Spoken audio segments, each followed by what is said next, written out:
Good afternoon and welcome to the November Business and Professional Chapter of the John Birch Society.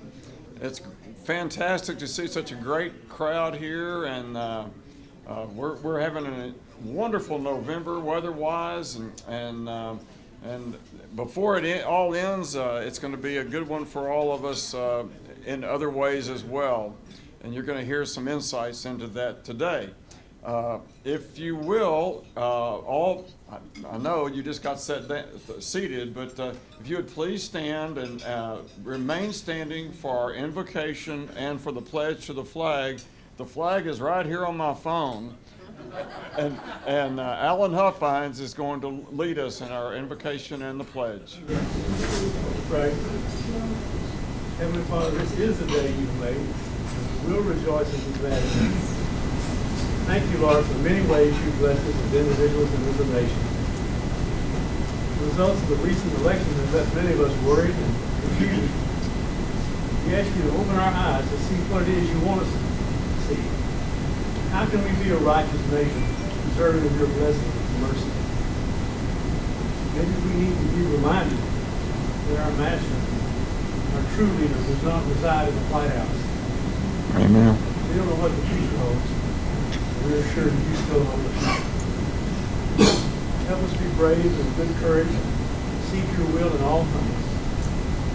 And I pray that it be your will that John Birch Society can have a role to play as we seek your help to make this a better world. I pray that now all we say and do will bring glory to you, pleasing in your sight. Amen. Salute. I pledge allegiance to the flag of the United States of America and to the republic for which it stands, one nation, under God, indivisible, with liberty and justice for all. You may be seated.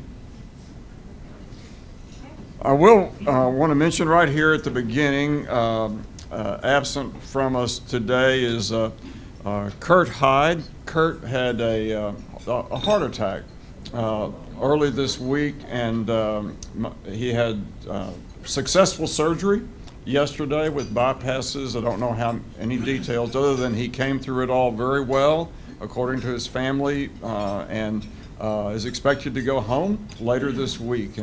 But it will be a good 2 or 3 months before he'll be able to be back with us. And so you might want to keep Kurt Hyde in your prayers as you think of that. We have lots of guests today. Great to see a lot of you, and appreciate you that are first timers. Hopefully that you gave the gentleman at the front desk your email address. If you didn't, please do as you exit today, so that we can add you to our email list that gives you announcements as to the subject and who is going to be speaking and the date and time. The date is always the second Tuesday of the month. Second Tuesday of the month. The place is always here, and at this Holiday Inn, so you can know those things. But we'll send you the fundamental information. Let's go around because we've got some guests here, and Barbara, if you want to, or one of you introduce. I know they've been here before. But no. Oh, okay. Well, say she's my guest. Good. This is Sherry Gregory. We have communicated via social media for years. Tell them a little bit about yourself, Sherry. Well, there's not a lot to tell. Really, there's not. I don't like doing this. I live in Hurst. I am active on social media. I have known about the John Birch Society, and I have been a member in the past. And that's it. Thank you. Okay. And welcome to you, sir. Yeah, this is my first time here, but I've known about the John Birch Society. I first became acquainted when I was, I guess, about 17 in the state of Rhode Island, believe it or not. My goodness. During the Goldwater campaign, I was fighting for him. Well, good for you. I was a rebel in my own family because my parents were FDR Democrats. Okay? Right. So I had to get myself out of that. But I'm glad to be here. Well, we're glad to have you here. Welcome, welcome. And coming on around, any other first time or guests? Yes. These are my new friends from a new movement in, I guess, the Norfolk area.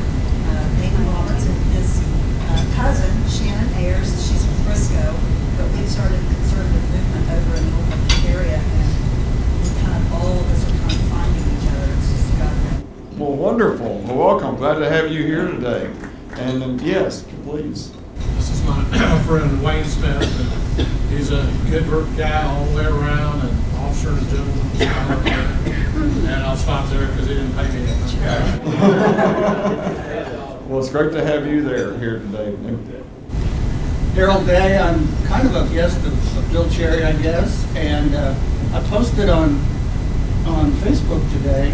Did you all know that there's a new office of the president-elect? No, I didn't either. I didn't. No, I didn't. I had no idea that there was. They seem to be rushing to make this look official, don't they? I do want to mention also, this is his second time here. My very close friend Bill Matthews sitting back over here against the wall, and this is his second visit. So coming on around, other guests or first timers. Yes, go ahead. Buddy, Dr. Shan, and he's a veterinarian, here's a genius, great guy. Fantastic. Stan, it's good to have you here. And coming on around over here, I know we've got some, yes, Maggie?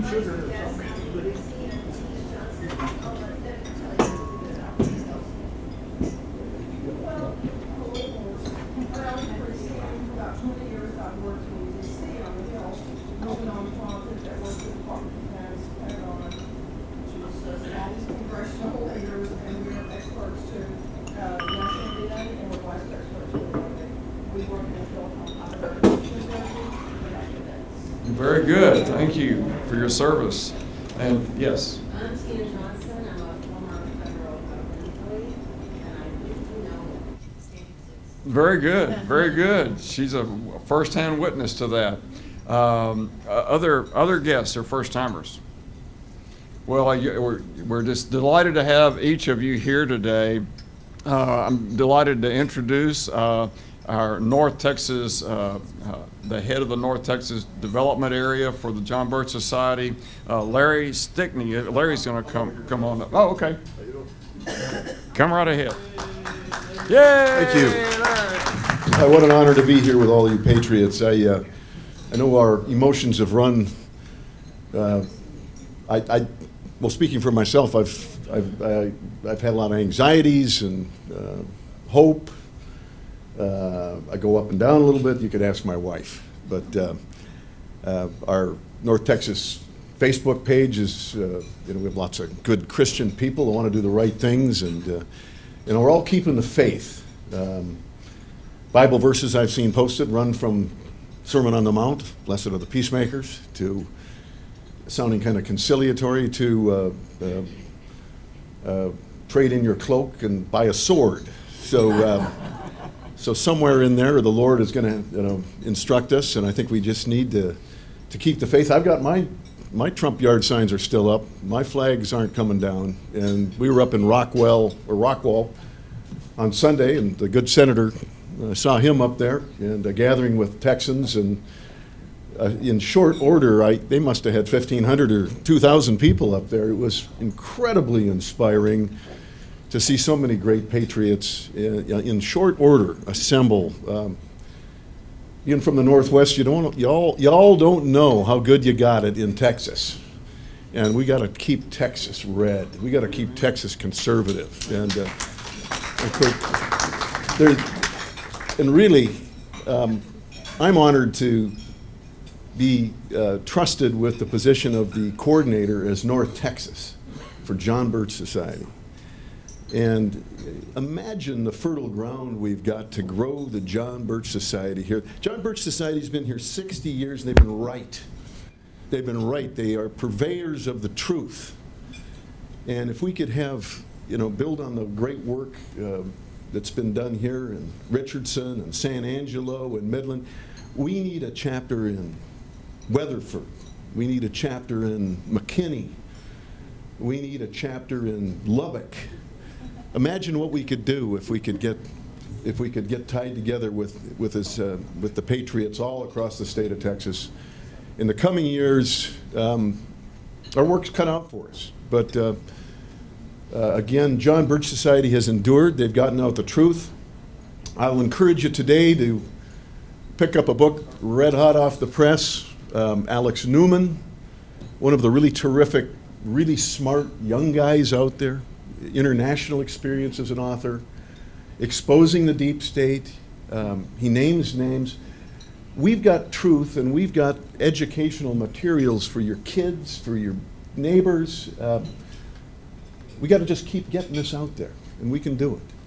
But I'd encourage you to pick up the book. We also have the video of those who made the Trevor Loudon event a couple weeks back. It was fantastic, electrifying speech. We do have the video here. If you're interested, $5 back there. The books are 10, but pick them up. Support the JBS. If you're not a member, seriously consider it. We're going to need each other in the coming days, weeks, months, years. If we don't get you to sign up for a membership today, make sure you get on our email list, okay? And so we can at least stay in touch, and you'll know when we're having special events and events like this. So anyway, with that, God bless you all. Keep the faith. Hey, this thing's just starting, okay? Amen. Keep the faith. God bless all of you. Thank you, Larry. Okay. Bill Cherry's going to come up and kind of update us on our order of business and our project for the month.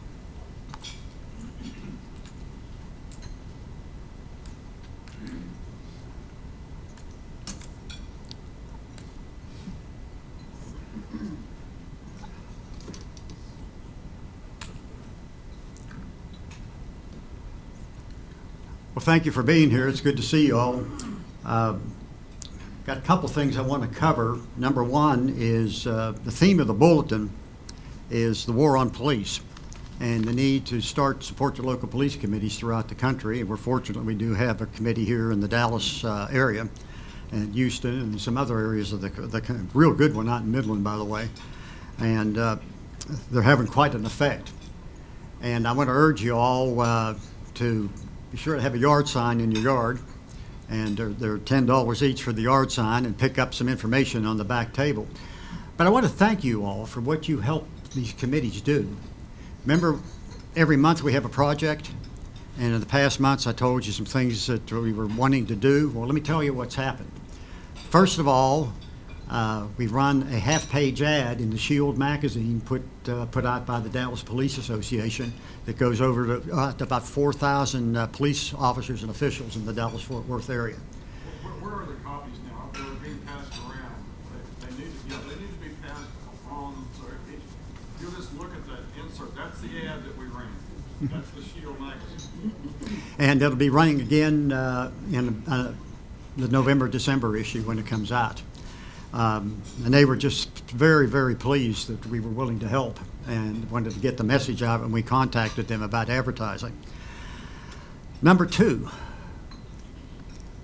because of what you helped us with, we were able to run 15-second and 30-second support your local police ads on several radio stations. One was the Midland All Talk radio station, which they're going into the sixth week now running the ad. And basically what the ad says is the need to support our police. We have a packet for you, a free packet. Call our number and we'll send you the packet, and you can do what you can in the grassroots level and get involved. We contacted now the Midland Business Chapter, they paid for the ads in Midland. We contacted the Odessa All Talk station, and so we ended up with a 2-week run. And the 30-second ad ran for 2 weeks on the Rush Limbaugh show in the afternoon.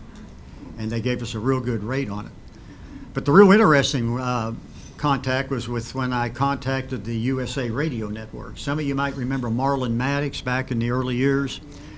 He was one of the instrumental in getting the Point of View talk show on the USA Radio Network. And kind of Kirby Anderson is carrying that banner right now. But I talked to a woman there and told her what we want to do, and she said, I want to help you on this. I'll do some extra things for you too. So we signed a contract for 400 radio stations for both 15-second and 30-second ads that are going to wrap up this week. That's 4,000 ads. And you laid the foundation on that, and they just helped us a little bit more is what it amounted to, just like the Midland station has helped us a little bit more too, because, well, basically the All Talk station out there, everybody at that station, including the owner, is a member, and they're involved in this fight. And they are really having an impact up in that community. So read the bulletin, study it, put it in the hands of new people. I got some extra bulletins here. If you're a guest, first-time person, non-member, please pick one up and be happy to talk to you more about the John Birch Society. Now, this month's project, what we want to do now is the State Republican Executive Committee meeting is coming up basically in about a month, in December. And what we want to do, we want to supply some individuals at that meeting with that deep state book that Larry just held up, and personally give each Republican Executive Committee member that book to read, because it is good. And it has the full membership list of the Council on Foreign Relations, and up-to-date list, by the way, and Trilateral Commission in the back of it too. And you really know who's in the deep state. And just keep that by your TV, and when you hear somebody on TV you don't particularly care for, you don't like what he's saying, you might find his name on that list. It's amazing how they keep popping up that way. So I'm going to pass the board around where you can help on this. And Barbara, if you could start it on that end. If you want to write a check, you can make the check out to Seminar. If you want to leave cash, just put your name down on how much cash you left. And if there's an envelope, you can put the cash or check in. And if you want a billing, just put your name and address here and check off how much you'd like to be billed for. And be sure to hit the bill me part at the very end, little slot there, and we'll send you a billing on it too. But you've helped do a lot. You've helped reach a lot of people and bring new people into this battle. I'm just amazed when I go to Midland at our activities and meetings how many new people were there, because they were reached by our local members through the Support Your Local Police Committee, through the local chapters, and through the radio station up there. One other book I want to recommend to you is a little book called What is the Electoral College? I think we're going to be hearing a lot more about the Electoral College as we get closer to the December 14th date and the tallies. In fact, that may end up to be a big battle in that regard. There's a lot of people don't know about the Electoral College, how it was set up, how it operates, and the differences in the states. I mean, it's not uniform how they select their electors in the states. There's some differences in it, and that could be a real interesting point in this fight too. So go to jbs.org, order the little booklet, and we're going to have Larry, if you can make sure we have a supply of these at our meeting next month, which is before December 14th. We'll have the book here for you. And we'd like to get Alex Newman out here before the first. Okay, good. You also, there's some DVDs here. They're 2 for $5, but it's some of our latest talks. Kurt Hyde on the Electoral College, Trevor Loudon. We have both a CD and DVD on there. We don't have a whole lot of them here. And on his talk he just gave, so if you missed that, you want to pick up one of these. Art Thompson's talk when he was in here, we have that on DVD.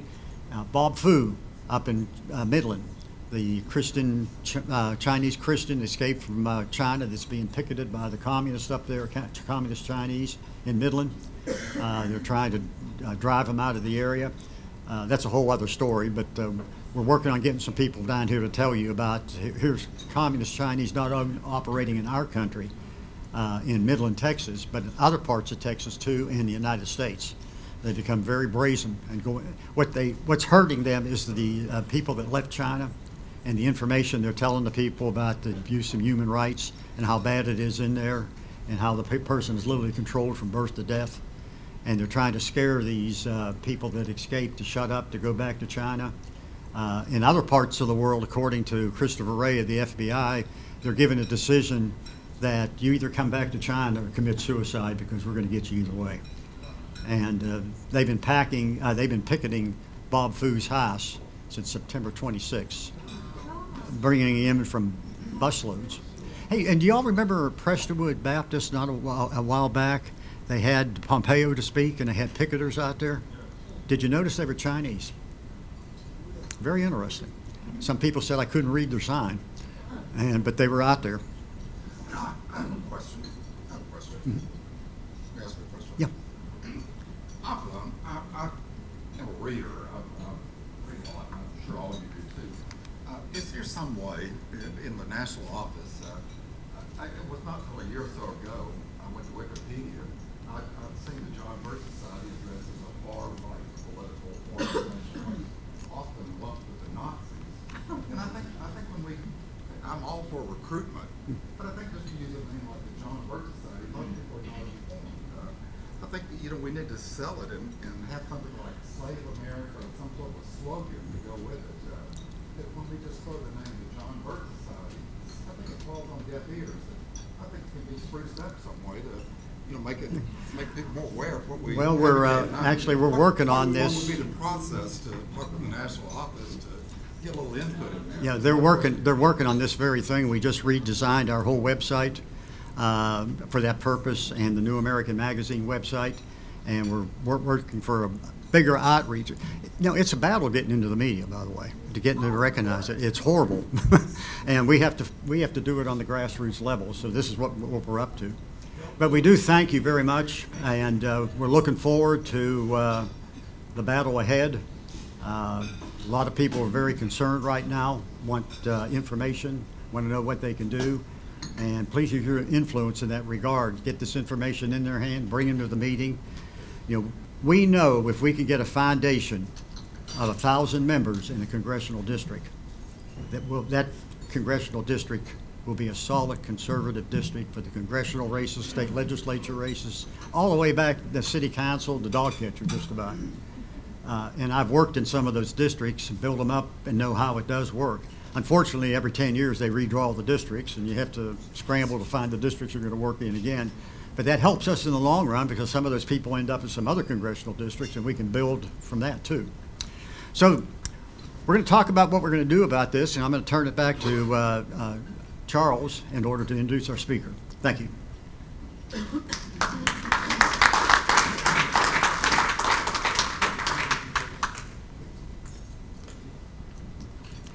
To give you the same introduction I had from Senator Hall, he and I just happened to go into the men's room right before lunch today, and I said I'm looking forward to hearing what you're going to share with us today. And I said, is this the meeting room? He said, well, it's the only place I know for sure what I'm doing.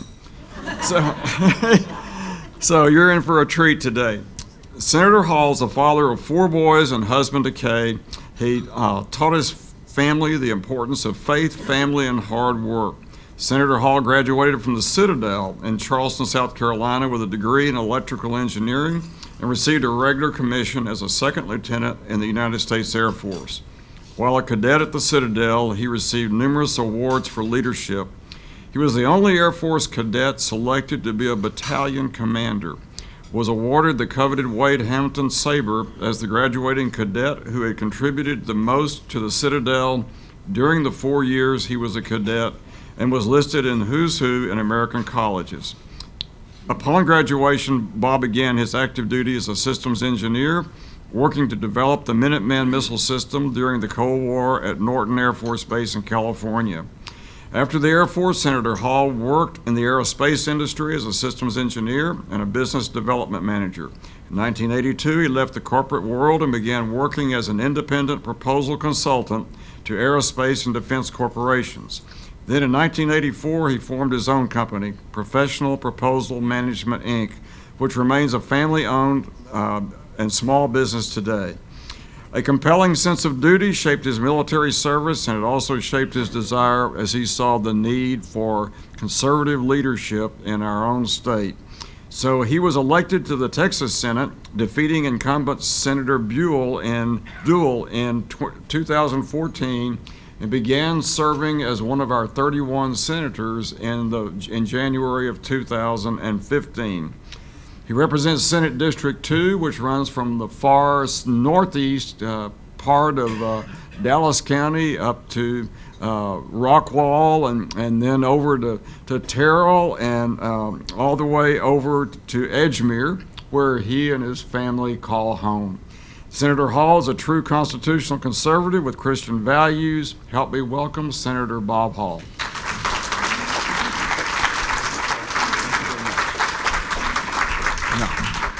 Wow. Thank y'all for having me back. It's been a couple of years. I think I spoke last time was talking about trying to protect our electrical grid. So glad to see it. It's a much larger group than what we had that time there.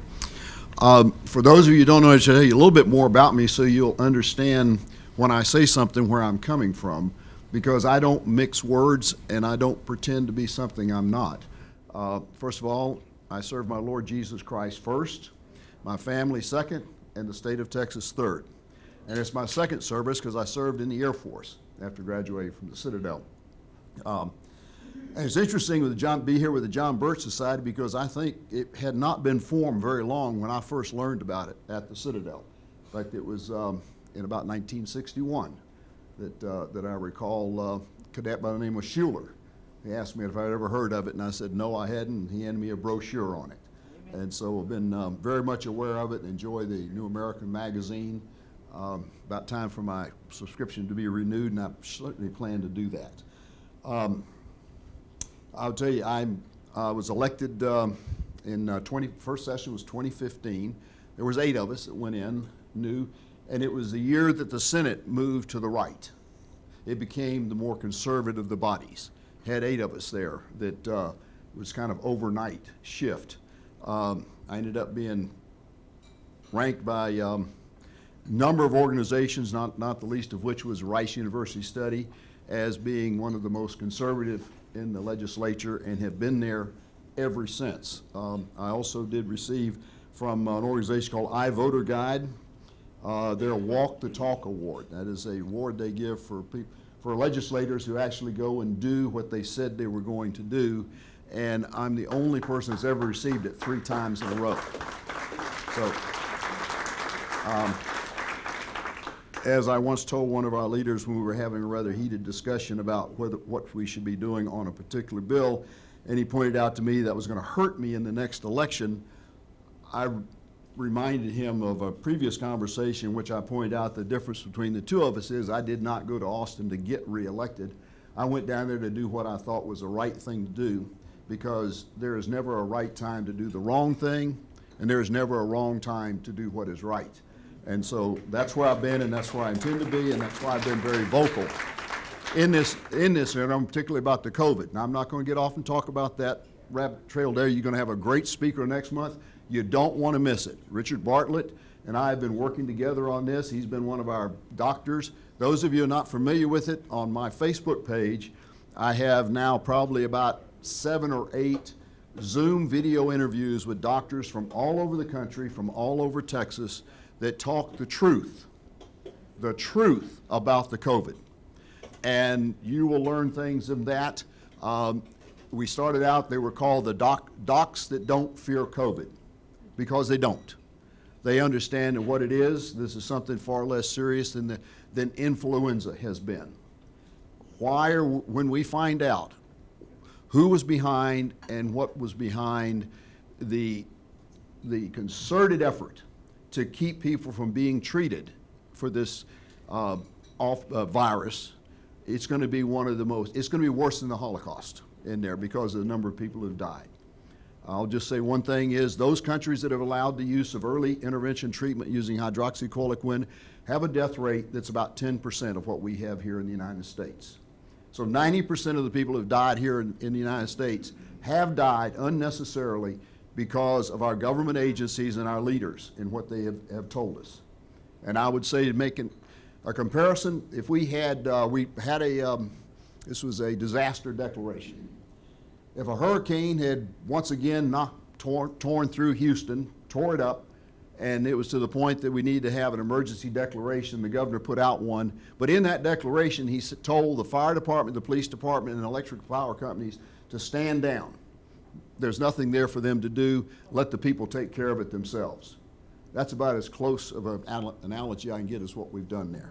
So that's all I'm going to say on that. I'll take questions later. I could talk on that all day, but I know you want to hear about the election and where are we and where are we going.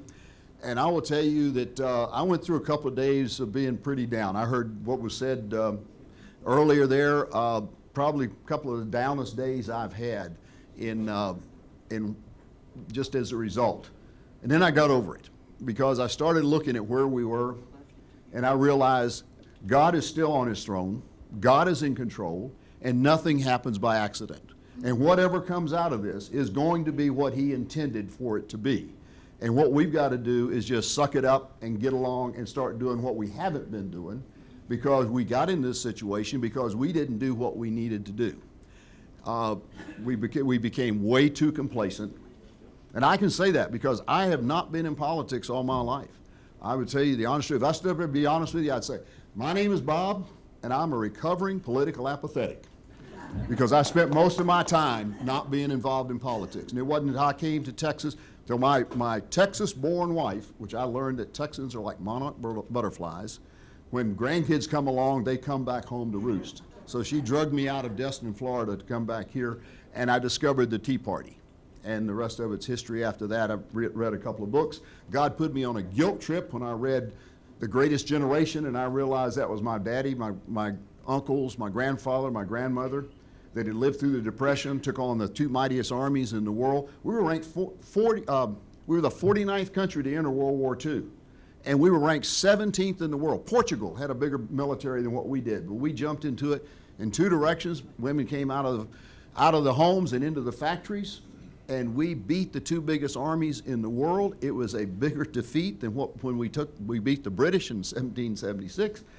And then they handed it off. At that time, we had God in our schools, God in our government, God in our courts. We had God in our churches and God in our homes. Handed it off to my generation back in the 60s. Some of you who are my generation are sitting here, and look at the mess we made of this. What do? We took Bible out of school, Bibles out of prayer out of the schools. Teen pregnancy went up, drug use went up, suicides went up, divorces went up. We've made a mess of this country. And I decided I was just not going to go out sitting there drinking a latte, watching television in my retirement years, that I was going to get involved. I didn't realize I was going to run. I was just going to get involved in the Tea Party. But anyway, and I just finished reading a book. Again, I say nothing happens by accident.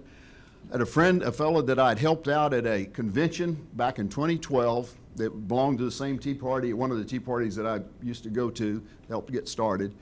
And he handed me a book. This was a couple of months ago. He said, I ran into this guy, he lives in Rockwall, and we were at a book fair together, and he asked me if I knew Bob Hall. And I said, yeah, I know him. I see him. He says, well, here, give him this book. And so he handed me this book. And it was not a book I would have ever read, and probably none of you here would either read it either. It was called Beyond the Golden Door. The author lives in Rockwall. He was born a Muslim in Pakistan. He happened to be been adopted into a wealthy family. They sent him to the United States. Went to school in North Texas, met a Christian woman, married her, became a Christian, converted, very successful businessman, strong Christian today, and fascinating story, but he had a line in there that I will never, ever forget. He said, we're in the shape we're in America today because most Americans do not appreciate the liberty they enjoy because they've never lost it. And that fit right with what Dinesh D'Souza said at an event last year about his good friend in India that keeps calling him and talking about wanting to come to America. And he finally asked him, why do you want to come to America? He says, I want to live in a country where even the poor people are fat. So anyway, let's get back to talk elections. Oh, before I do that, did you see the Cowboys game this week with the Steelers on Sunday? Steelers 25, Dallas 19. You should have seen the headlines this morning. You know, a lot of Democrats on the Dallas team, they stayed after the Steelers left, and they went back out on the field and they scored another touchdown. Problem was, it took them 10 plays to do it. They tried an onside kick and it didn't go 10 yards, so they had to change the rule so they could take possession of the ball. And then when they had the punt, they were 3 and 8. Third down and 8 yards to go, so they punted. But the other team wasn't there to get the ball, pick it up, and so they had to change the rules again so they could then. And then 3 plays later, from the 5-yard line, they made it in. But anyway, that's kind of like our elections are going here. I thought that was pretty good. But I will tell you this. Let me talk about Texas first, and then I'll talk about where we are at the nation. It's a bright day for Texas. If you paid attention and were getting all sweaty and nervous about what you were hearing from the media and about the polls and all of that, they could not, they were wrong 4 years ago. They were even more wrong this time. The people of Texas spoke loud and clear this last election. We are a red state and we want to be redder. That is the message that came across. And what was really good from my viewpoint, because one of the things I keep fighting within the Republican Party are these people who want to keep talking about, we need a bigger tent.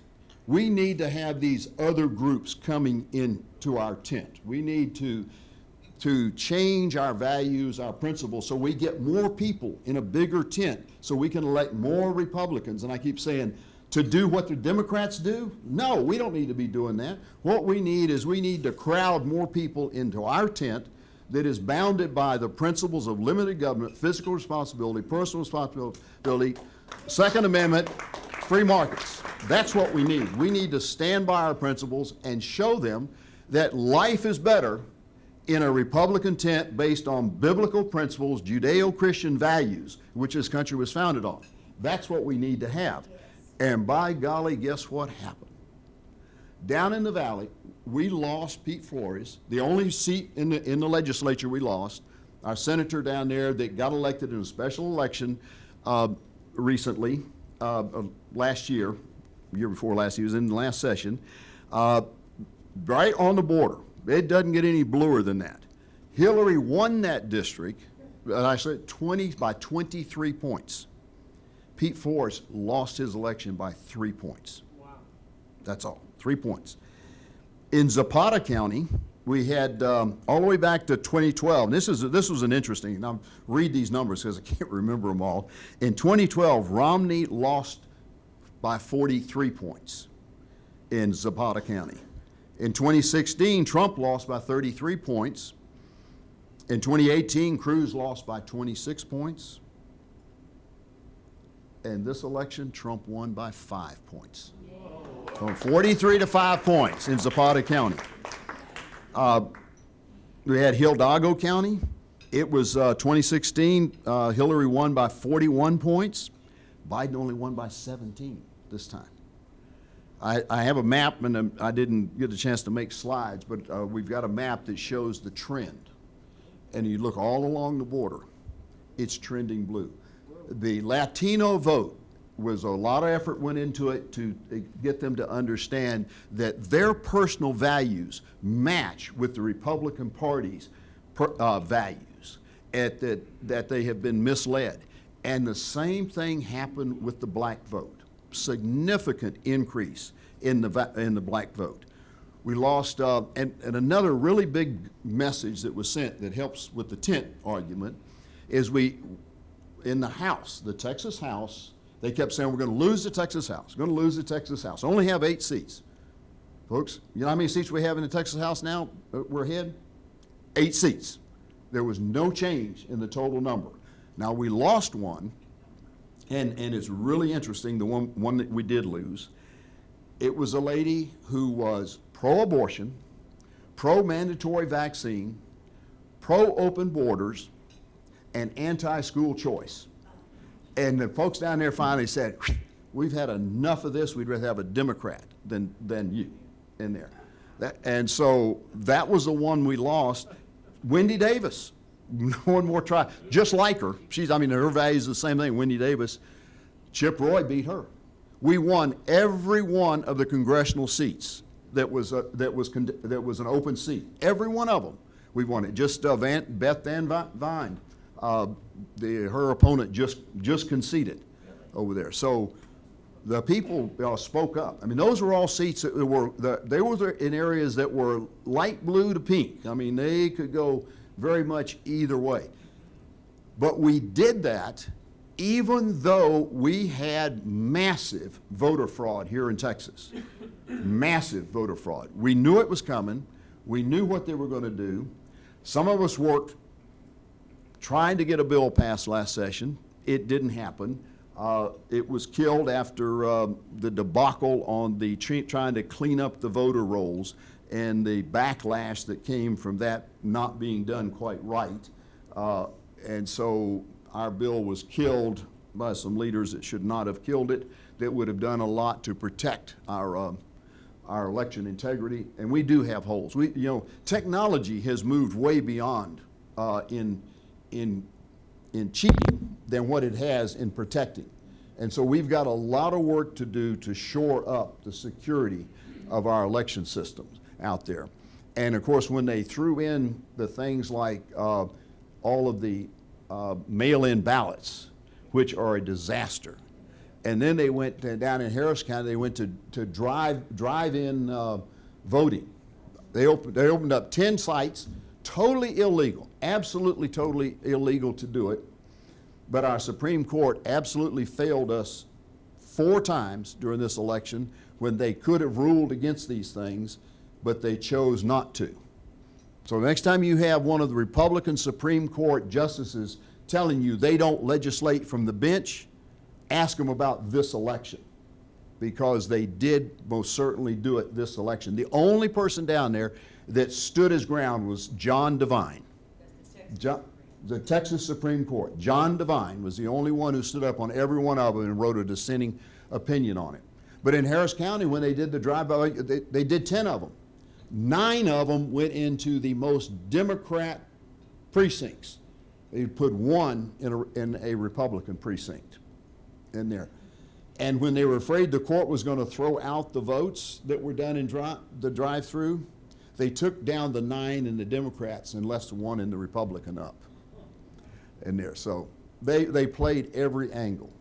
They have documented down there judges in precincts when they thought nobody was looking, had a stack of driver's licenses that they were using going through the system looking for someone who hadn't voted yet and voting them. Those driver's licenses supposedly came from China, that they're providing those. The big news out of it is, and I could go through and talk about each one of the counties, but I don't think that would do much there. The big news is we are red, we're going to stay red, but we're going to have to recognize that they're going to keep coming after us, and we cannot be as complacent as we have in the past. You know, it was a Herculean effort to turn out the number of votes that were turned out, but we have got to get more than the aging population to show up to the polls. We've got to get the younger folks involved in it. We've got to have people who otherwise, and I've seen a number of organizations like what you all mentioned over there. You wouldn't believe the number of people that have come up to me and said, I'm starting a group in my neighborhood, or I want to start a group somewhere. I want to do this. I want to be involved. You know, what do I do? How do we do this?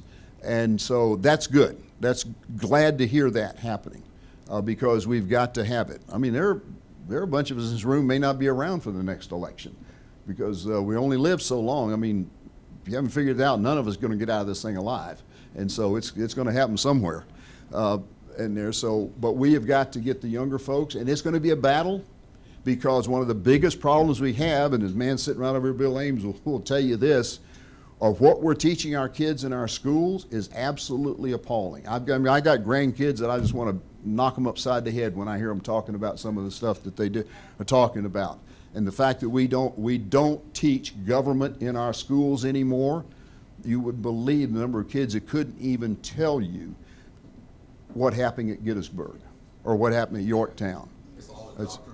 Yeah, it is, and it all fits. And I will tell you one thing is, if you have not yet seen the movie Agenda 2, I I saw it last night. I had seen, matter of fact, I used agenda, the original agenda that Chuck did several years ago when I was running a Tea Party, and it was the inside story of it wasn't called the Deep State when he first started it there, but Agenda 2 lays it out in detail. It's probably about an hour and a half time. I urge every one of you to watch that. Watch it and understand, because it doesn't just tell you what the problem is. They wrap it up with going back to each one of the sectors that he talks about and says, here's what we need to do, and lays out a plan. And what we need are our organizations picking up on what those plans are and putting them into place and doing it. I haven't looked it up. We had a video there. I don't know. I haven't even had a chance. It was just last night, so I haven't had a chance to look it up. I just know that it was very much worthwhile. Let me talk a minute. Yes, ma'am. Do you think Texas is as closely divided as even this election said, or do you think there's just so much cheating on the other side? No, that 6 points is more like 25 points. When you take out the fraud in there, it is. Our problem is that there's a way, and we're going to do redistricting. This is coming up, this section. Redistricting is what we have to do every 10 years based on the population change. And so we're going to have to go through and do redistricting. It's going to be a real challenge because Texas has grown. We're probably going to pick up 2, 3 or more congressional seats. There'll be new congressional districts. Our Senate districts will be redrawn. I'm facing a real challenge because just to the east of me is Senate District 1, Brian Hughes, and he's down about 6%. I'm down 2%. Robert Nichols, which is to the south of him, is down 2%, but we're both going to have to give up some of our area for him to fill first.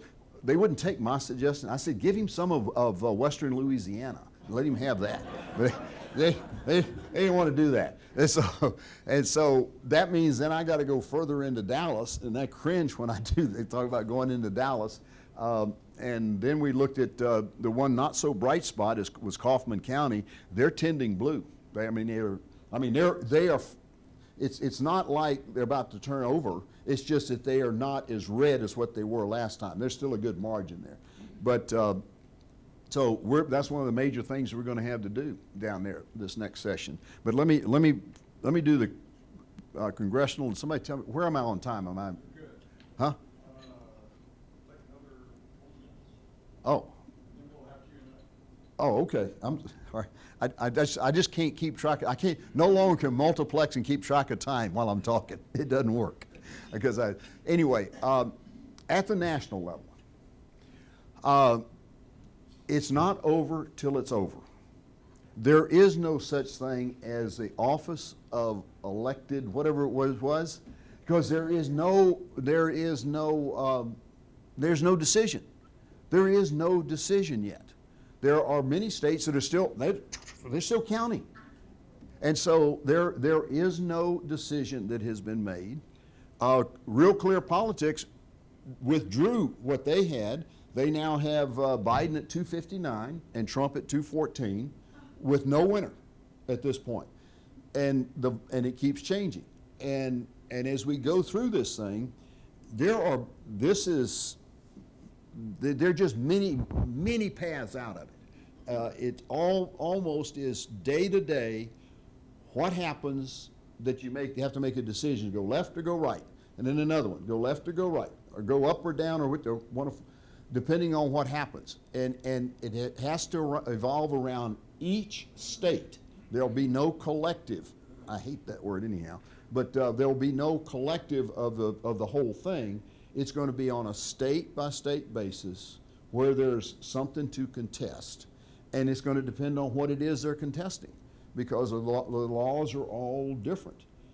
And even when that is over and done with, we've got about 6 states in which their legislature, and I think it's probably covered in your book that you've got there, their legislature can go into session and choose to overrule their electoral college. They could just flip it. And so there are so many things that can happen. and I always say it's in God's hands, and I'm going to be good with whatever it is. It just depends on what the fight's going to be when it's over with. Because whether we win or lose, we got to fight. Because we're going to have a fight to stay to the right if we have it, and we've got to gain back the stuff we've given up. You know, in the last legislative session here in Texas, if you recall, the governor, lieutenant governor, kind of thought for a while they were about to lose because of the teachers and because of the white female suburban woman who had moved from right to left, had moved from being pro-life to pro-choice. That last session we hardly got any legitimate conservative legislation passed. And it was all because, oh, the population's changing. And I said, well, the votes are going to change if we don't do something to shore up. We're going to lose more votes by people staying home saying they're disgusted and not going to vote for conservative Republicans anymore than what we will gain, because you can never make a Democrat happy. There's nothing you can do that will ever make them happy or make them like you. And so I fought real hard that. At least I've got a little more ammunition this time going down there to fight for it. And but at the federal level, it's going to go right down to, I think, to the last minute. I think there are 41 days after the election that the Electoral College has to turn in their answers, and we've got the Supreme Court. It's in new territory. There's not much precedent out there for stuff that they're going to end up having to rule on. And then the thing we got to worry about is their mindset when they do it. Their mindset of, okay, that's wrong, that we know we should be doing it because we see the fraud there, we got to do it. But if we do this, is what's going to happen to the country in terms of uprising and riot going to be worse than if we don't do it? That's part of their mindset they're going to have to do. The other is, where's your book? The deep state. Is the deep state going to get to them? Is someone from the deep state going to do to the rest of the judges what someone has done to Roberts and got him to move? Did they find the pictures from the island down there, or whatever it is, whatever they have on him that has caused him to rule the way he has? I mean, he might as well be Ginsburg now there. But what about the others? What we don't know. You know, is somebody going to get to them and they abdicate their responsibility? So there's just so many unknowns in this thing. But I will tell you that the good side is we had over the weekend we had a rally in Rockwall. Maybe 1,000, 1,500 people. It's hard to tell the way it was laid out there. And then one yesterday down at the election headquarters in Dallas. That's a spooky place down there. That's when I was being down in that area. I have never seen a happier bunch of. You would have thought we had won the election. The singing, we're singing hymns. We sang Star Spangled Banner, America the Beautiful. There were several prayers. I mean, people laughing and giggling and marching, and it was like, wow. But that's the difference between the Republicans and the Democrats. There wasn't a thing burned. There wasn't a window broken. There wasn't a car turned over. And the police standing there watching us, wondering what we were going to do next. And it was sing another song. Oh yes, they were. Yeah, those that didn't have a mask on in there. Okay, let me wrap it up by just giving you a couple ideas on the session down there. I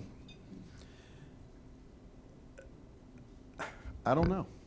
Right now, the Capitol's closed. It's shut. It's been shut since June. No public allowed in there, just legislators and staff. And it's not shut because of the COVID. It's shut because of Antifa. We have surrendered to Antifa. They tore up some stuff on the grounds back in June, and DPS said, you know, this is almost impossible to protect this.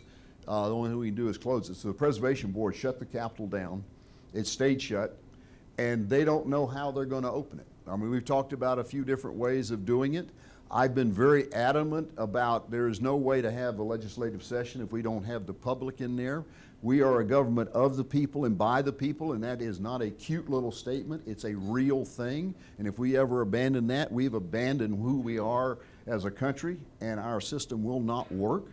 And so there's talk continuing. We had one meeting at a committee hearing where they tried to implement remote, everything by remote, by Zoom meetings. And everybody thought that was going to pass, and I stood up and said, there's no way that I'll ever vote for this. I said, I cannot go back to my district and talk about getting our teachers and our children into classrooms without masks on so they can learn something. And we're going to talk about running our legislative session where each of the legislators gets a high, curl up in the fetal position in the bottom of their basement and talk through that tube to people. No, that ain't going to work. And so it didn't pass. We got that shut down. And when I got back to this last meeting, I got them to postpone any decisions until in December. I said, this thing is changing. It's changing. Let's not make decisions now on it. So hopefully we will have it open to the public, and how that will work, I don't know yet. They're talking about testing, so we'll just have to see. I'll tell you that I am fully committed to supporting the legislative priorities. We didn't pass a one last session, not one of the legislative priorities. We did get in our screwy convention a set of priorities passed. I'll just read them to you real quickly on things that will be addressed in addition to the budget and in addition to the emergency powers reform that I think everybody understands. We've got to do something to fix that. We cannot live as a monarchy for 9 months here.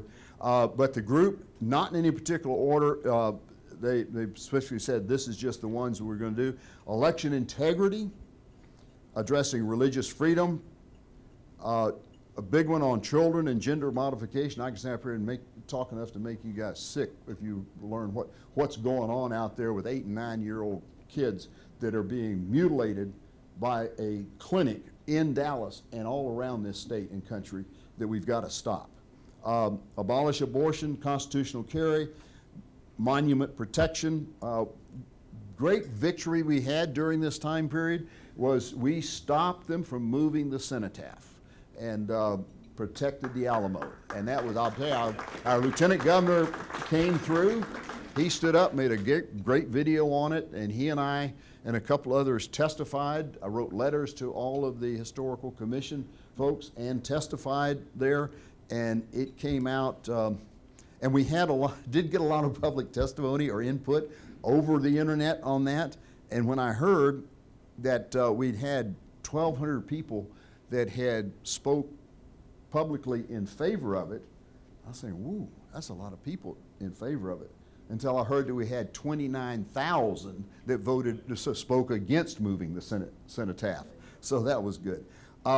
School choice for all, and I think what we've seen happening in our education system is put a new emphasis and a need to get the emphasis back where it belongs, the choice for school. The people that are responsible for the education of our children are the parents, not the institution that is run by the government. But the parents, and school choice is the path to doing that. And the final one is taxpayer-funded lobbying. We almost made it. I carried that bill in the Senate, and it got eviscerated in the House and not passed. And so it will be back again. But that's the top bills that we'd be addressing coming up here. So I think let me stop there and just take your questions if you got some. Yes, ma'am. Your opinion on the speaker. We have some very wishy reps in Congress or Congress. What's your opinion on the speaker? I don't think, you get what you tolerate. I'm more concerned about, will the House members, what will they tolerate? That's what's more important. And so it's going to be up to the House members. I don't have a problem with Dade. I worked with him okay. I can name many that I'd rather not have. I can also tell you several I would rather see. But until we have a more conservative House as a body, that's about as far up the the conservative ladder that you're going to be able to get with him. But it's going to be, you know, what do the members allow him to do? I mean, it's just like in the Senate. Our lieutenant governor can only do what the Senate allows him to do. He doesn't make the rules. We make the rules, the senators do, and he has to abide by them. It's the same way in the House, so it's going to be up to them. Barbara. Well, first of all, I want to thank you for the several bills that you have authored in the past on election integrity and tried to get passed. Here's my question. In the election law that the legislature writes, they grant the Secretary of State the authority to grant waivers, to write administrative rules. And in my opinion, in Collin County, it is because we have taken advantage of these administrative laws that we have corruption going in Collin County as far as electronically counting our votes. Now, my question is, how can the state legislature tighten up the reins on the Secretary of State's office to prevent counties like Collin? We're not a hardship county. We've got plenty of money. We're, you know, we can do whatever the election code says, but we're not following the code. We're following the waivers that the Secretary of State gives. Is there anything that the legislature can do to tighten up the law, not the administrative law, to prevent counties that can comply with the election code and not take advantage of these waivers? Oh, absolutely, yes. I mean, we can, whether we do or not, but yes, we can. And what you're talking about came about when back way before I got there, but when we started introducing electronic voting, the DREs in there, and they, instead of going back and changing the entire all the law associated with voting, they kind of carved out a different section addressing DREs. And when they did that, they discovered there were some conflicts between paper ballots and DRE, and there was some conflicts, and there was a problem with county size and what they could do and things like that. And so the legislature, you know, unwittingly gave the Secretary of State the authority to issue orders, basically do anything they wanted to do. And that has caused us a great deal of grief, and has caused me many a conversation with that office on that. And it's right at the top of the list to combine the sections of law into one and address it completely, and move more framework of what we're doing for. See, right now we got 254 counties in Texas, and it's basically, you know, every county, it's a free-for-all. Every county gets to write their own procedures. There are just very few things that they're actually required to do. Looking to do all of that, to start with where do we see the holes that for fraud, and plug them. Oh yeah. Oh, listen, I'll show you some. My emails are almost X-rated to them. Do you plan to make that one of your priorities? Oh, absolutely. In this session is Yes. election integrity and tighten. Something I will fight for. Now listen, I have no delusions of grandeur that any bill that I author is going to get past the governor's office, because I have challenged him so much on what was done with the COVID. Challenge him on shutting down the hospitals, challenge him on the pharmacy board, the Texas Medical Board, and about 3 other things that were all done. And I'm not going to get a Christmas card from you this year. I can tell you that. Well, Yeah. Angela Paxton is pretty much represented here, so if you keep us abreast of what you're doing, we can put pressure on her, as long as it's educated information, so we can speak to her. I'll do it. Yes, sir. One question for you and one question for the group. Do you know, is the Texas legislature looking seriously at the Hammer and Scorecard software, and whether that was involved in Texas election fraud? Well, we haven't done anything yet, but we will certainly be looking. No, the issue of the electronic problem, we've known we've had it. There's different ways of doing it, and that one's those two are having something new to me. And I thought I was really up on everything out there, but I think a version of that we've already experienced in Dallas County, done a little bit differently. But what we've got to stop, and the problem we're going to have is, as long as we have humans involved in it, we're not going to be able to eliminate fraud. Because most of this, the problems we have, are because people choose to do something's wrong. And there is just going to be no way to build enough walls and barriers up to stop some of this, particularly when we don't have enough volunteers from our folks, our Republican folks out there, to be poll watchers.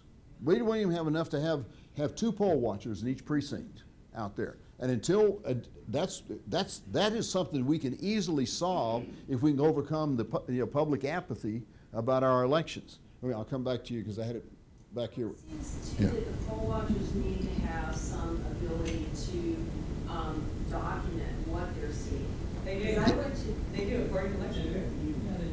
they can only bring a report. I went to the training. You can't even take a notebook with you. Yes, you can. Yes, you They can. told us you can't take a I don't know if you get any training, but you can, it's in the election. Well, let me answer that. We're doing right now, we're doing a lot of things that we need to stop doing, and we need to start doing a lot of things we aren't doing. And that is, we're going to be, I expect we will be looking at this from beginning to end of a complete restructuring of it. We've got to be careful, though, of how much we centralize control at the state level versus keeping it dispersed. It sounds real good to have it, and I've had this conversation with many of my Republican friends, when we are in charge. It sounds really good.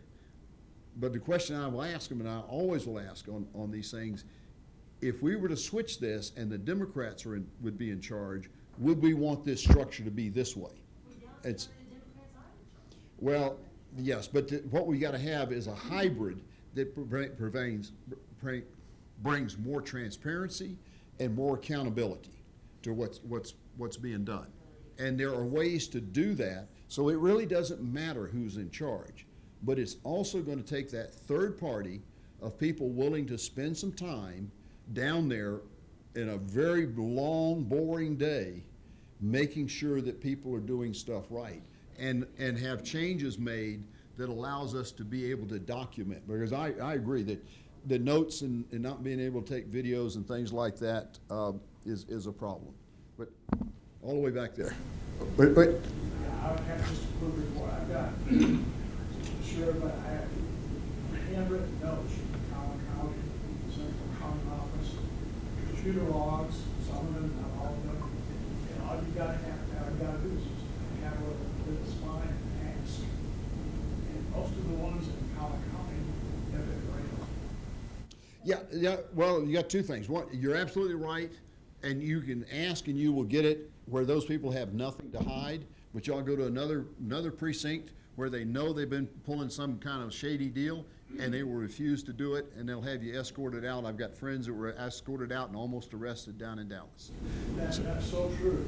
That's why we need a statute at the state level, which will provide penalties against those people working there, criminal penalties if they do that.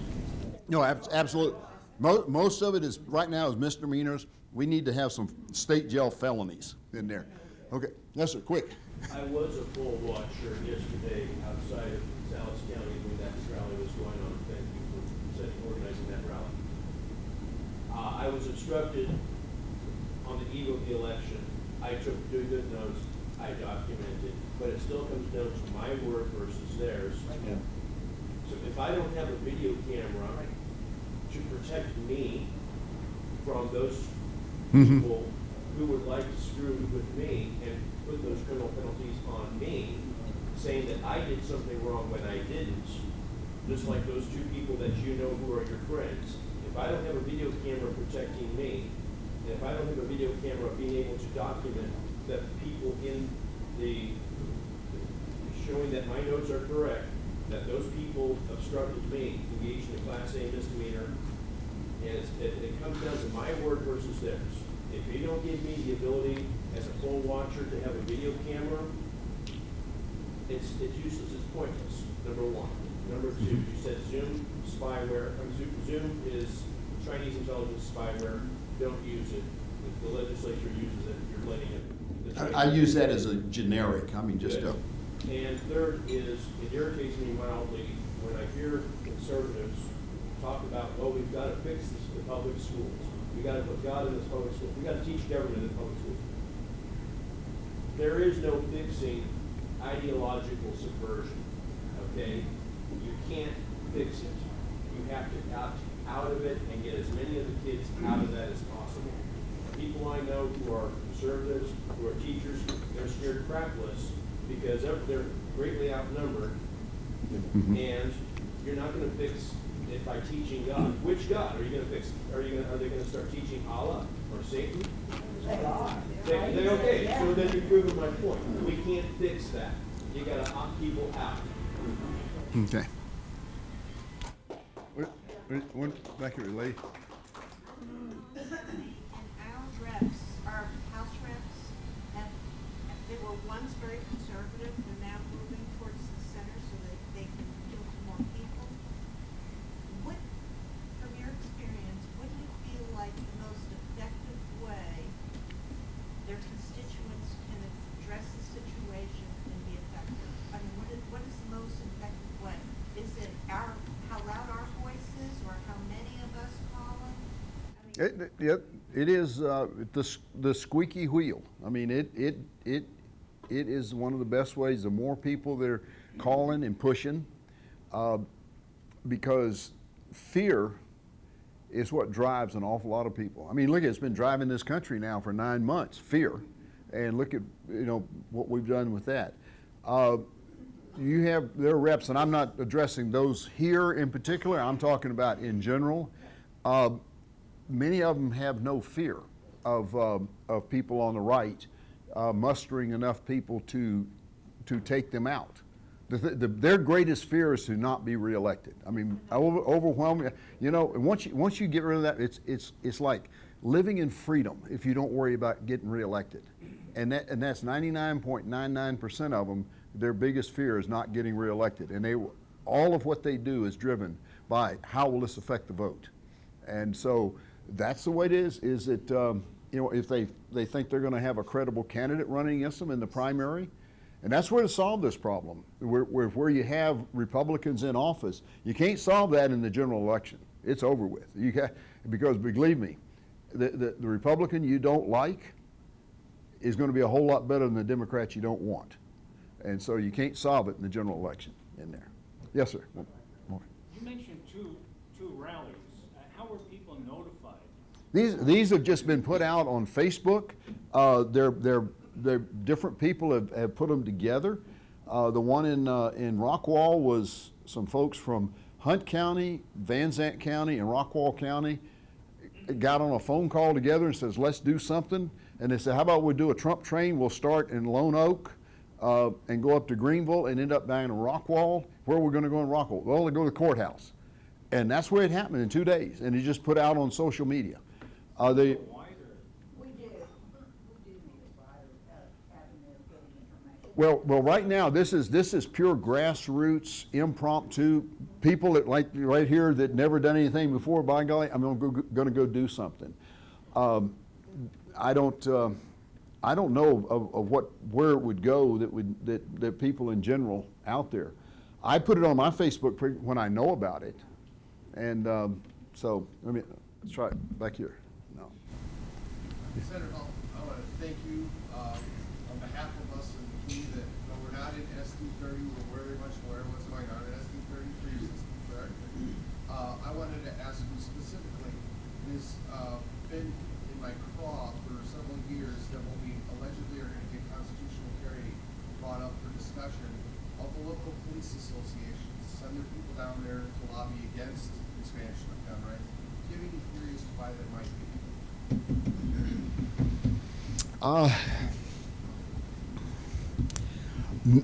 Everybody's got their different opinion. What part of it is we haven't done a really good job of explaining to people what constitutional carry is, and the folks that oppose it have done a really good job, just like the left does, of getting out the message of, oh, constitutional carry, that means that every murderer, crook, thief around will have a gun. And You know, it's the same argument that was put out there when we went to concealed carry. There was going to be a gunfight on every corner. It never happened. We had the same argument when we campus carry. Our campuses are going to become the OK Corral. It never happened.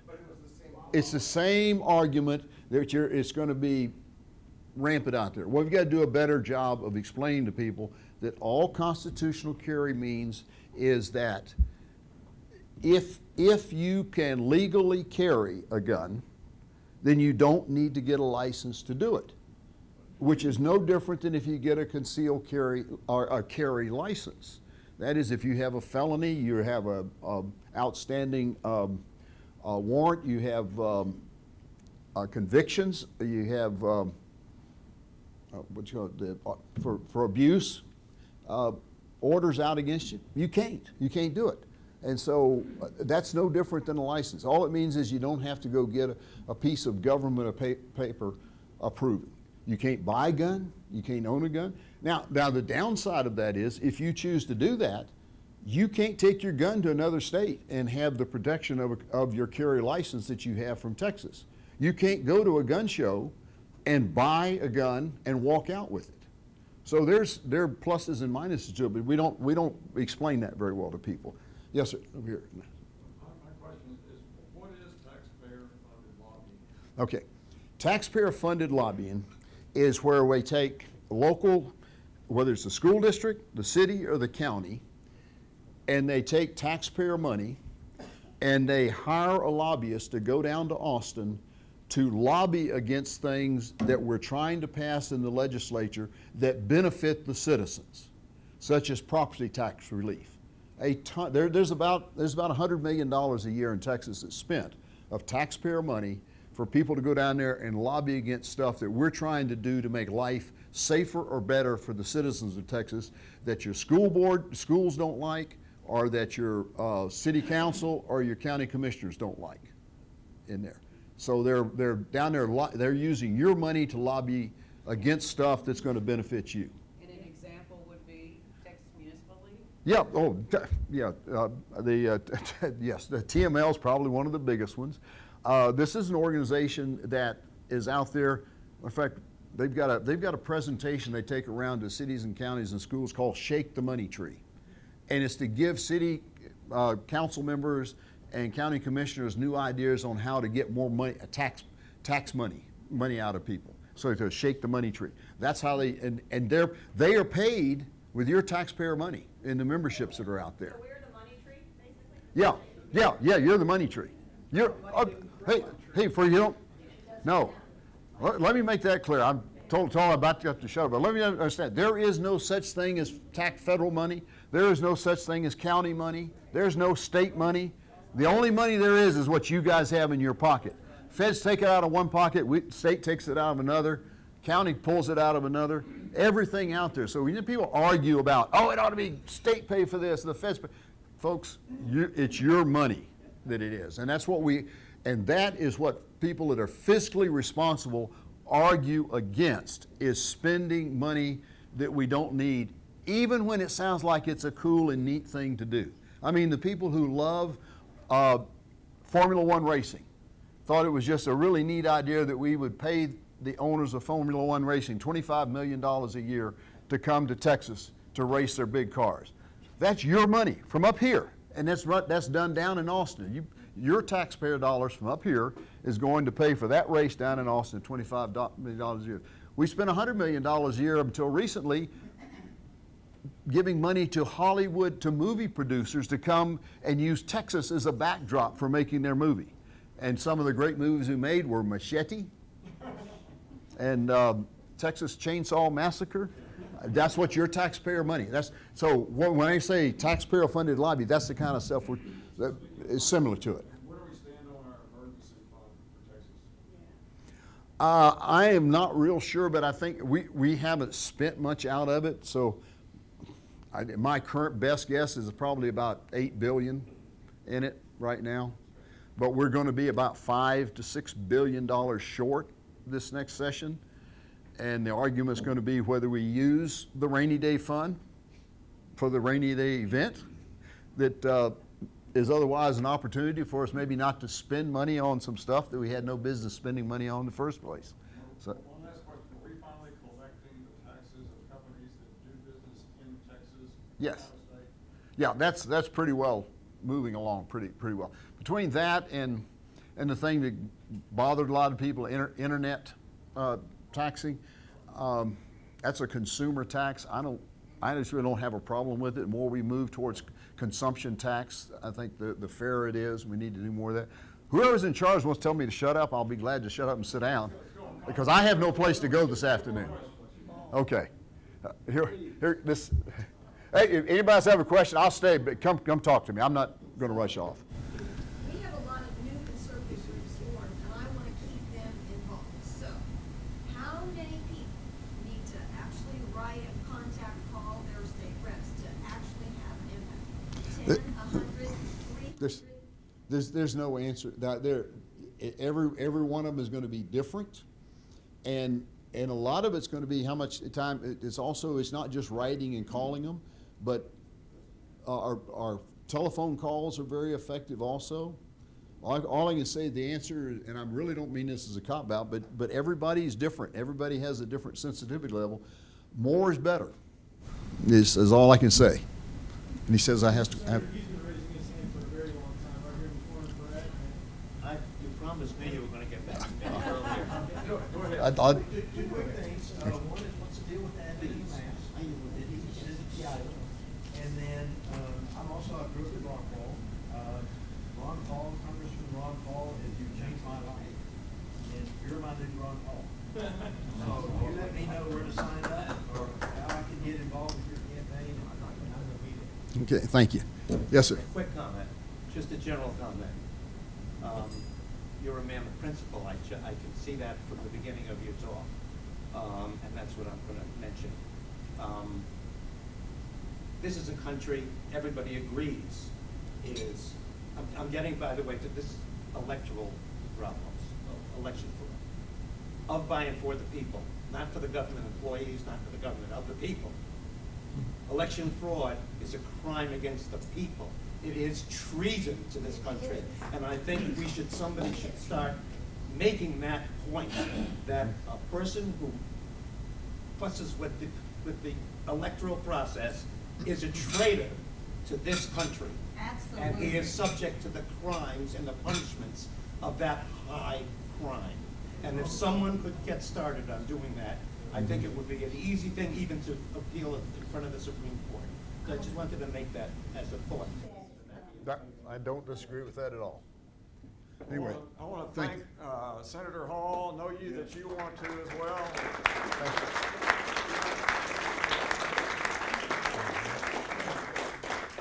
Yeah, go ahead. Stand up. Where'd Beth go? I want to make sure my district rep, Beth Purcell, there she is. Any of you guys that would like to get on our Facebook page or sign up on our website, I put out a Capitol Hall report about once every 2 weeks. It's about what's happening, and I would just say they're kind of meaty things. I don't put out fluff about pretty things and nice things, but tell you about what it is happening. And then our Facebook post, we have many an interview with people who really know what they're doing. We've had multiple interviews with OSHA experts that will tell you how dangerous it is to be wearing a mask. We bring out the fact that CDC has said that if you wear a mask, you're 6 times more likely to catch the COVID than if you don't wear a mask. That's what they've said themselves. And a number of other things, and about what you can do for treatment. And I would say, like I told my friends at dinner last night, if you or a friend have any indication that you've got the COVID and you don't know, your doctor won't treat you, call me. I have a list of doctors. I have a number that I can get you. There's one website out there. It's called My Free Doctor. It's a doctor out of California who has treated 20,000 patients, has not had one death, and he doesn't charge a dime. He just asks for a donation, and he will take care of you. And I've got others out there. It's something that early intervention. Don't do a wait and see. Don't go to the hospital and let them tell you go home and take a couple of Tylenol and come back when you can't breathe. The earlier you treat it, just like every other disease we've had, every other one, the quicker you can treat it, the easier it is to cure. So I'll make that available. to you. Remember, next month, Dr. Bartlett And he is will going to be be here. here from Odessa that he Yeah, just talked he'll say about. that. Thank you, sir. Thank you. Yes. Everybody wants to be on our Facebook